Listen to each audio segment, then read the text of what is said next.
13 April ED হেফাজতের মেয়াদ শেষে শেখ শাহজাহানকে আদালতে হাজির করা হলো। বিচারক 15 এপ্রিল পর্যন্ত জেল হেফাজতের নির্দেশ দিয়েছিলেন শেখ শাহজাহানকে। আজ অর্থাৎ সোমবার সকাল 11টা নাগাদ জেল হেফাজতের মেয়াদ শেষে কলকাতার নগর দায়রা আদালতে পেশ করা হলো শেখ শাহজাহানকে।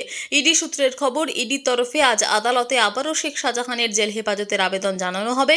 ইডির বিরুদ্ধে চাপ দিয়ে বয়ান রেকর্ড করার অভিযোগ তুলল সন্দেশখালীর তৃণমূলী মাফিয়া শেখ শাহজাহান। শনিবার ব্যাংকশাল আদালতের বিচারকের সামনে এই অভিযোগ করেন শাহজাহানের আইনজীবী। শনিবার এদিন শাহজাহানকে আদালতে পেশ করে ইডি।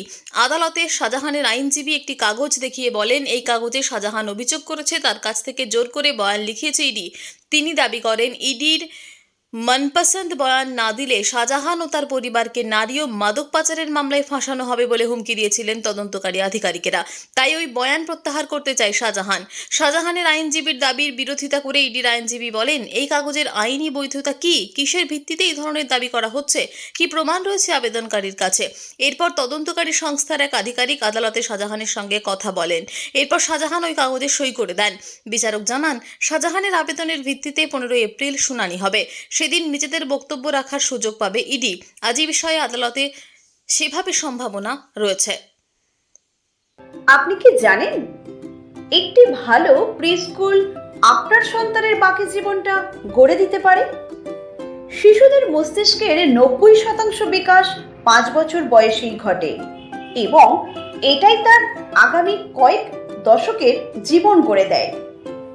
কিডজিতে আমাদের প্রস্তুতিমূলক ও মজাদার পাঠ্যক্রম শুরু থেকেই আপনাদের বাচ্চাকে আধুনিক শিক্ষা ও ভবিষ্যৎ জীবনের জন্য তৈরি করে দেয়। আপনার সন্তানের প্রথম শিক্ষার ভিত্তি এশিয়ার বৃহত্তম প্রি স্কুল কিডজি এখন মেমারিতে। কিডজি মেমারি, যেখানে বাচ্চারা শিখতে ভালোবাসে। Play group, nursery, junior KG, senior KG এবং ক্লাস 1 ও 2। কিডজি মেমারি, মেমারি হাসপাতাল গেটের সামনে, মেমারি, পূর্ব বর্ধমান। যোগাযোগ করুন 8015686702 8250099571।